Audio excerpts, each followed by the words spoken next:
Today I embark upon what I anticipate to be the first of a series of trips that I will be undertaking to our friends, our partners, our allies around the world.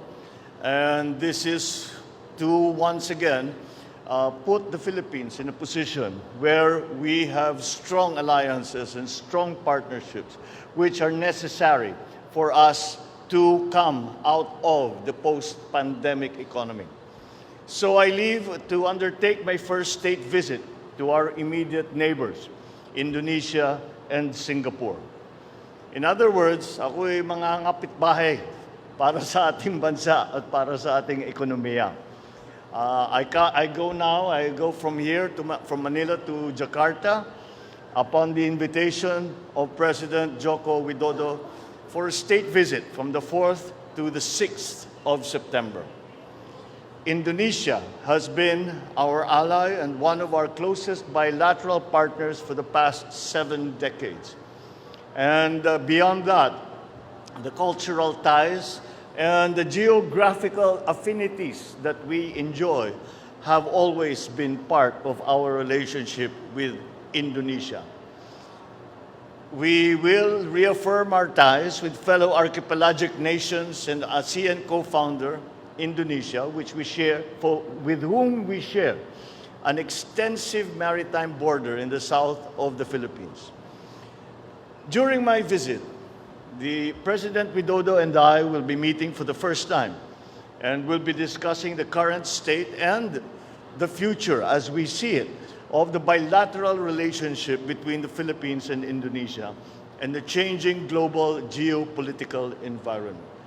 We will also witness the signing of several agreements between our two countries, covering important areas of cooperation.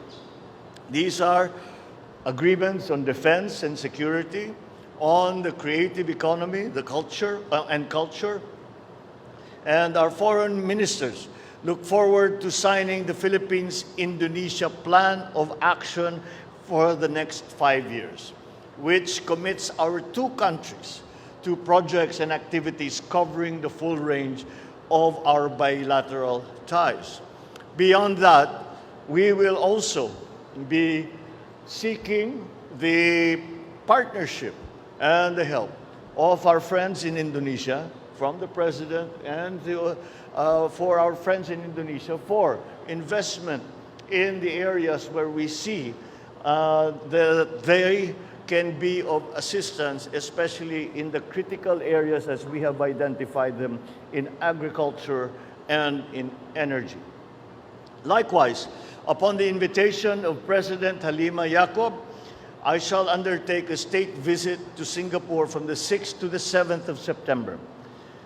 Singapore is home to 200,000 Filipinos, and as ever, they make us proud for their contribution to the economies of Singapore and the Philippines. I shall meet both President Halima Yacob and Prime Minister Lee Hsien Loong to renew our commitment to deepen bilateral relations, explore options for advancing our economic ties, as well as discuss regional and global issues. Prime Minister Lee and I will also witness the signing of several agreements. Singapore has become the Philippines' top trading partner in ASEAN and the top source of approved investments in 2021. Our economic cooperation with Singapore has grown by leaps and bounds for the past half-century, and more opportunities are just waiting to be tapped by both sides. My state visits to our ASEAN neighbors will seek to harness the potentials of our vibrant trade and investment relations. As such, an economic briefing, business forums, and meetings have been organized to proactively create and attract more investments and buyers for our exports in order to accelerate the post-pandemic growth of our economy. I expect that we will be coming back with a harvest of business deals to be signed in my state